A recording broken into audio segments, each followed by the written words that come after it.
因為好多人一去到嘅時候，一感受到現場嘅氣氛，未見到呢啲骨頭已經開始喊啊，即係已經有即係俾佢哋感染到個感覺。陰公，我覺得嗰啲小動物。咁呢一個係其中一個值得 share 嘅經驗啦。咁因為我哋個學會除咗靈探係一個好重要嘅範疇啦，我哋亦都有一個好大部分嘅範疇做一啲實驗嘅，即係一啲針對性嘅實驗。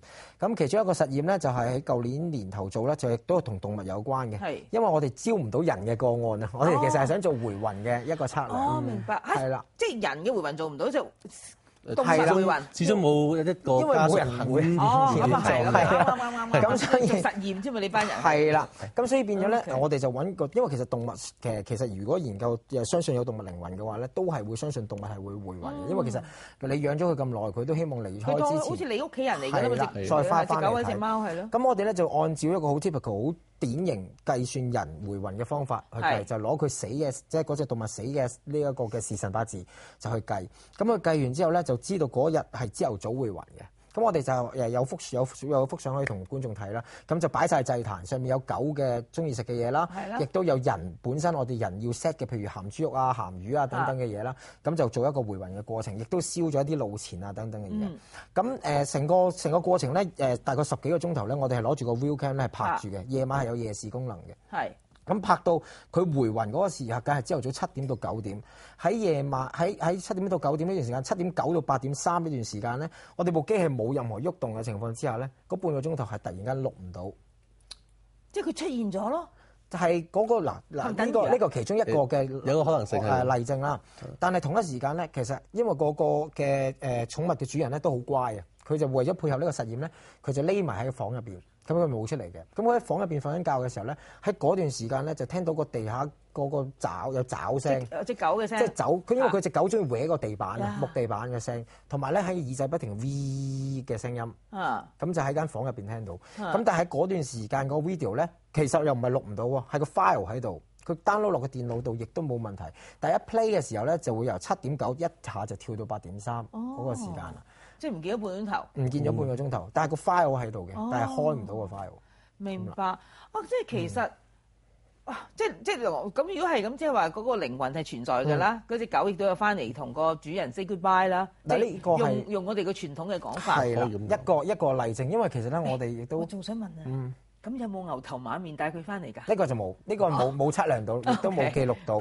因為呢個冇呢個亦都冇。嗱，因為咧我哋依個嘅例證啦，咁今次透過電視機同大家觀眾講啦，如果有類似嘅 case 可以俾我哋再做多一次嘅記錄，或者做多幾次嘅記錄嘅話，即係好樂意有 referral 俾你哋。係啦，因為其實單一次嘅例證我唔可以。因為你做實驗係要多啲唔同嘅測試。如果我做5次，我5次都係嗰段時間錄唔到嘢嘅話咧，咁呢個就可以好説明一個嘅例子啦。咁啊係，事實上你多啲個案，多啲人肯願意應該。咁其實嗱，你喺香港，因為我哋一般香港長大，我哋會知道，哇嗰個高街鬼屋啦，跟住唔知波老道有間唔知咩鬼英童學校定法童學校，哇好猛鬼，即係我哋好知道邊度有一啲所謂值得我哋去靈異測試嘅地方。咁其實會唔會去遠啲？即係除咗香港，譬如去出外啊，有冇參與過出外嘅事件㗎？有，我哋去過澳門啦、廣州啦、中山啦呢個地方做過一啲外地嘅考察嘅。嗱，我最老土一定要咁問嘅，其實嗱，一般人就覺得你去一啲地方，你始終都係騷擾到別人。其實你哋都會唔好似，如果我睇怪談，司徒法正都會做少少儀式，即係話嗱，我哋打攪晒下，即係有怪莫怪，即係細路仔唔識世界嗰啲。即係你哋會唔會做翻一啲細路仔唔識世界嘅嘢啦？咁同埋有冇真係參與過呢啲事件當中而真係撞鬼嘅事件發生過嘅？嗱，呢個咧我好高興有個機會喺度同大家講，因為咧我哋嘅靈探過程咧就冇一個好似一個電視節目入邊有一個嘅 master 嘅 icon 去做呢樣嘢嘅。咁而我哋嘅模式咧係根據西方嘅一個嘅系統去做，就係話其實好簡單嘅就好簡單。你去到一個球場，入邊，你見到一班黑勢力喺度。好啦，如果你真係好認真喺度做嘢，又或者真係去做一啲正經嘅嘢，唔係喺度踢罐、踢汽水罐或者倒垃圾桶嘅話咧，其實嗰班黑勢力就算佢幾壞都好啦，佢都唔會即刻走過嚟就同你揼你，或者去做一啲騷擾嘅你。佢可能會表示唔歡迎。當佢唔歡迎嘅時候，我哋就會迴避或者離開。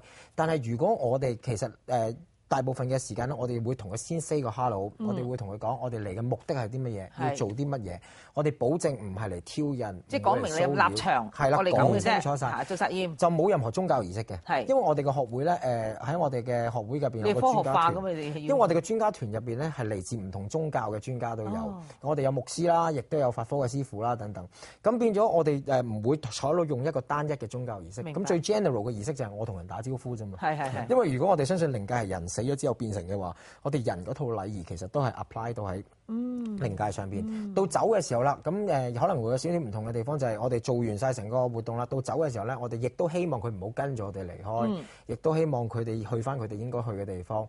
咁我哋就會完成晒我哋成個嘅靈探過程。咁所以 that's why so far 我哋靈異學會成立咗2年至依家啦，我哋做咗大大小小唔同嘅靈探，或者去過唔同嘅地方，甚至乎我哋去做一啲可能一般人覺得好驚，我哋喺墳場入邊做過水中仙嘅實驗等等嘅各樣嘅實驗咧，我哋都冇任何驚險嘅情況出現過。絕對安全，都安全啦。因為呢個係一個意識嚟嘅，因為我覺得任何嘢都係講安全嘅啫。因為始終如果突然間即係根據個説法，佢跟咗你翻屋企，咁唔知點算？咁你使唔使攬個火盆先翻入屋啊？咁呢啲係好自然嘅必然聯想啊嘛。咁即係話你成件事，你哋靈異學會最主要嘅就係用一個科學化去解釋，或者去尋求一個答案，究竟靈異嘅靈體又好，或者一啲生物係咪真係存在，而佢嘅存在嘅形式又係點？其實我哋可唔可以通過一啲器材去了解佢哋嘅所謂嘅狀況？咁呢個係你哋嘅目的㗎嘛？係啦。咁其實仲有冇再大啲嘅抱負㗎？有啊，其實因為嚟緊2012年啦，我哋學會因為踏入咗第3年，其實頭嗰2年我哋都希望可以打開唔同嘅媒體嘅渠道，去話俾我哋聽，話俾唔同嘅人聽我哋嘅信念或者我哋嘅主張係啲乜嘢。但係嚟緊呢第3年，我哋嘅工作就會做一啲實際嘅工作啦。譬如我哋會搞2個嘅課程，一個嘅課程就會係靈異嘅通識課程。咁個通識課程就會教一啲唔同宗教嘅信仰、唔同嘅靈魂嘅概念或者靈魂出體嘅 concept 等等嘅一啲嘅通識嘅課程，咁就會喺年頭度會進行嘅。咁而喺年尾咧，我哋就會去做一個嘅大型嘅一個嘅靈探嘅 project。咁呢個靈探 project 咧係相信香港未做過，係一個整體區域性嘅一個嘅靈探嘅研究，同埋我哋亦都會培訓翻香港第一批有證書嘅一班嘅靈探員。咁因為點解咧？喺外國其實佢哋係需要培訓過先可以做靈探員嘅。而我哋香港引入咗美國2個嘅靈探組織，一個華盛頓州，一個肯德基州，2個嘅靈探組織嘅嗰本 handbook， 咁我哋引進咗過嚟香港，我哋加翻香港嘅元素落去，就希望做個培訓班，培訓翻香港屬於香港嘅一啲嘅認證嘅靈探員咯。咁呢個認證嘅靈探員就會參與我哋喺年底嘅一個大型嘅靈探活動。咁再加上咧喺明年年頭啦，我哋希望做到一個國際性嘅會議啦。咁就係一個透過呢個嘅視像會議啦，就將外國一啲最新嘅靈異搜證嘅一啲嘅證據或者技術咧，去介紹俾我哋香港人知咯。係啦。哇！有冇諗過你小朋友去鬼屋探險，搞到你大個係咁專業、咁科學化地去繼續當個案咁研究？話當中已經唔係牽涉你八唔八卦，或者你夠唔夠膽，而係你對嗰件事物嘅追求有幾認真。喺個求真嘅過程，原來你需要嘅並唔係勇氣，而係更專業嘅知識啊！